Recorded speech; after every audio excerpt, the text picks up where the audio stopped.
Okay, so do you want to boost literacy? You can teach your child maybe to imagine the unimaginable. Do you want to cultivate curiosity? You can. Get yourself and your family to the theater. That's right. Taking your kids to live theater can be a wonderful experience for them, but there should be some preparation before the curtain goes up. That's true. Joining us with tips to get your kids excited about the performing arts is Jonathan Dunski, founder of Play Conservatory, and we're so happy to have our founding director here with us because you know I'm a performing arts connoisseur.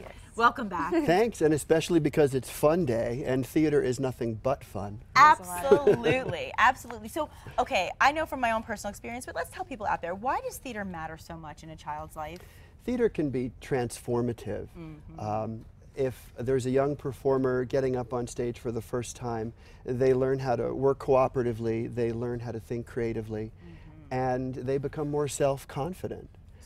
From the audience participation part, it can be a chance for a real human connection and to really bond for one moment and see a show that's put on just for them, a completely unique experience unlike anything else. It is so and true. A great quality time between parents and children if they go to the theater together. I agree. Now, what age do you think children should be before they first go?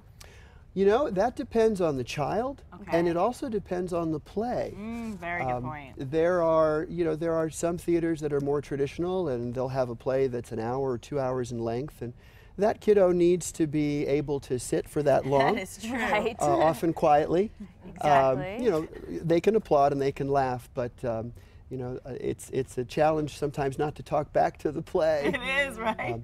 So maybe 4 years old, or maybe even younger than that, if the young one can sit and sit still for that long. But there are some plays that are designed just for little ones, for infants and toddlers. Actually, there's a movement all across the nation to provide very interactive theater for young ones, where they actually can wander through and touch objects and talk to the actors. Really an interactive experience. Yeah, so there's lots of different kinds of children's theater going on. So, you know, I recommend just doing some homework on the play and finding out what the recommended age is. So, Jonathan, what's the ticket then to a successful theater experience in general for kids? What would you say?